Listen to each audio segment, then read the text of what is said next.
You want to move to your gas or pass? Yep. So my gas or pass, it's a throwback, okay? I remember vividly seeing Joe Perry in a picture with this guitar, and I just can't get it out of my head. I've been thinking about it since I was a kid. It's the Ampeg Clear Dan Armstrong guitar. It's got one pickup. It's kind of like a double cut junior, but it's clear. Yeah. It's super cool. It's acrylic. It's acrylic. But I've looked on the used market. It is kind of pricey. Okay. It's $5,000. Yeah.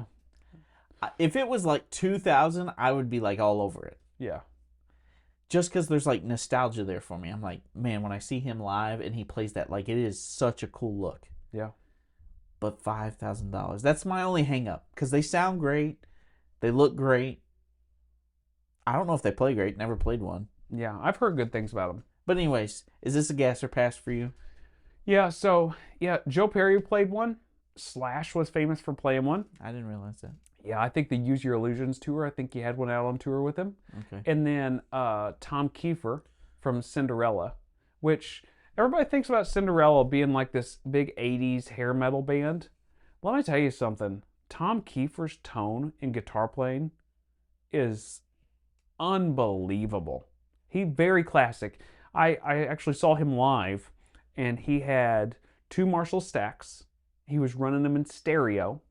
He had two hot plates sitting on top of them, vintage stacks with 70s style grill cloth on his Marshall cabs.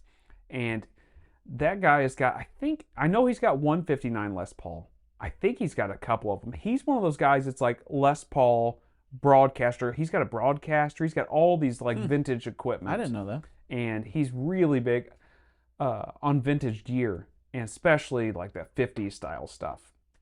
And he doesn't use much pedal-wise and basically plugs right in. In the grand scheme of hair metal stuff, he used a very simple vintage-style rig. Yeah, and he's pretty tame, like, all things considered. Yeah, big slide It's player. not like Skid Row. No, big slide player too. So that's another reason why I think it's right Yeah. up your alley. He is.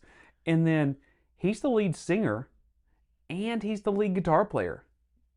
And I've seen him play, like, I think he plays saxophone. I think he pulls out a sax for a song. Guy does it all.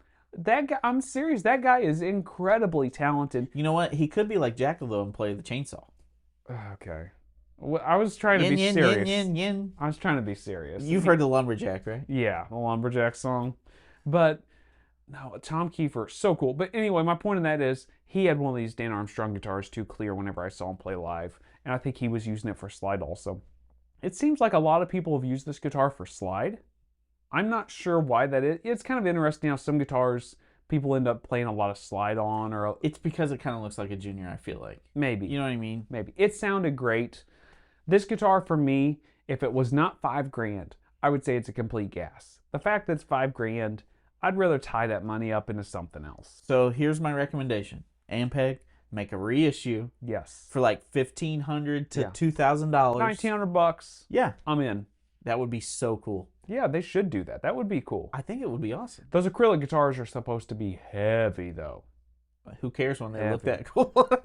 Well, and, you know, we talked about weight, guitar weight here a while back, and we know that heavy guitars sound better. Okay, maybe not. And just like we said with the Margot Price acoustic, what matters about this guitar are the looks, and the looks. Yeah, that's right. Let's go ahead and move.